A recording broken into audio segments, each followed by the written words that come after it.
So today, we're diving deep into World War I. Now, this wasn't just a war that ended an era. It literally and violently forged the 20th century. We're going to look at how it all started, the unbelievably brutal way it was fought, and why its aftershocks are, believe it or not, still shaping our world today. And that really is the question, isn't it?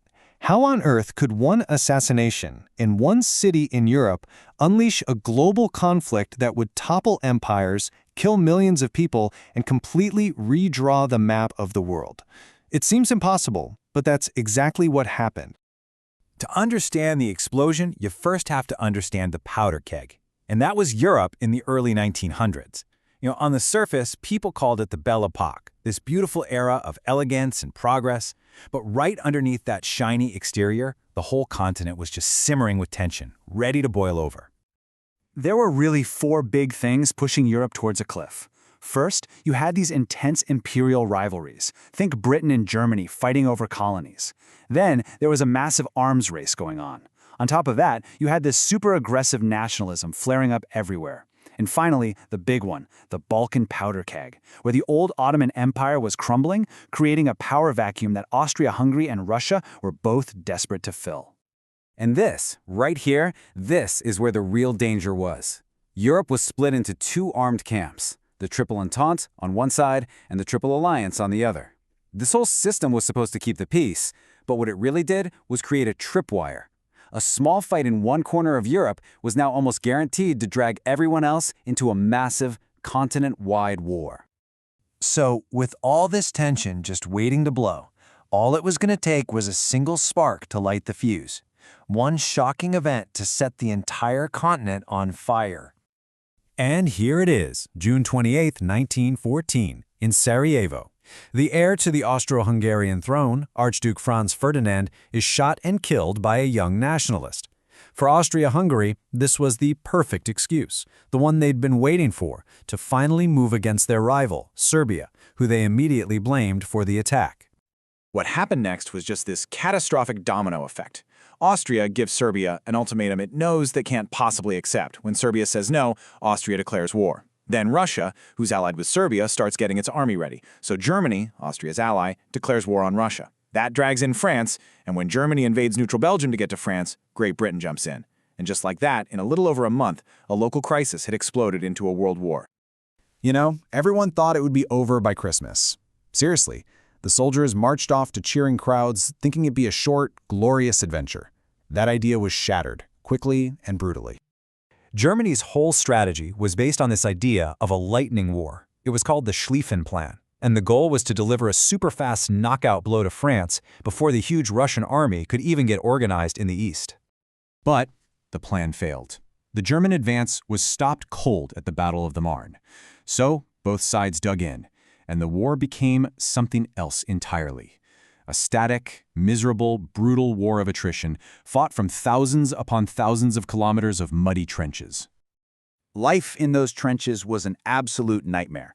This was a new kind of industrial warfare. You had machine guns that could mow down hundreds of men in minutes, artillery shells that could vaporize you, and the silent terror of poison gas. Going over the top meant running into a wall of steel, all to maybe gain a few meters of ground. 700,000. Let that sink in for a second. That's the estimated number of casualties, killed, wounded, missing, from just one battle, the Battle of Verdun. It's a horrifying symbol of the war's main strategy, attrition. Just a brutal, cold calculation of grinding the other guy's army down until they had no one left to send. For years, it was just this bloody stalemate, a seemingly endless cycle of attacks and counterattacks, with no end in sight. But then, 1917 happened, and two massive events on opposite sides of the globe completely changed the game. First up, Russia. After years of unbelievable losses and chaos back home, the country exploded in the Bolshevik Revolution. The new communist government wanted out of the war, period. They signed a peace treaty with Germany and pulled all their troops out, which was a huge boost for the Germans. Now that could have been a disaster for the Allies. But just as Russia was leaving, another giant entered the ring. Germany's policy of unrestricted submarine warfare, sinking any ship it found, including ones with American citizens, finally pushed the United States to declare war, and with it came America's incredible industrial power and millions of fresh troops. And that was the tipping point. The arrival of American forces was decisive. By late 1918, the Central Powers were collapsing. An armistice was signed and the guns finally fell silent. But the world that emerged from that silence was totally new and deeply, deeply broken. 17 million. That's the final toll of soldiers and civilians killed. It's a number that's almost impossible to really wrap your head around. An entire generation of young men was just gone, leaving behind a world that had never seen death on this industrial scale before. The war triggered a political earthquake that literally wiped empires off the map. 4 massive centuries-old dynasties, the German, the Austro-Hungarian, the Ottoman, and the Russian, simply vanished. And in their place, a bunch of new and often very unstable countries were born from the ashes. The war was over, but the peace that followed might have been just as destructive. The Treaty of Versailles forced incredibly harsh terms on Germany. The infamous war guilt clause made Germany accept all the blame. On top of that, there were crippling financial payments, severe military restrictions, and huge territorial losses. It created a deep, lasting sense of humiliation and resentment. And this is why this war is so important to understand. It wasn't just the end of a conflict, it was the birth of our modern world. And its consequences would define the rest of the 20th century, and they're absolutely still being felt today. That sense of injustice, especially in Germany, created the perfect fertile ground for extremist ideologies to grow. Political movements promising to restore national pride and tear up the treaty became incredibly popular.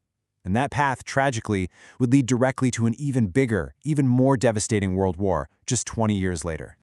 Which leaves us with one last big question. When you think about how it shattered the old world, redrew all the maps, and planted the seeds for World War II and the Cold War, did the Great War ever really end? Or are we all still living in the long shadow it cast over 100 years ago?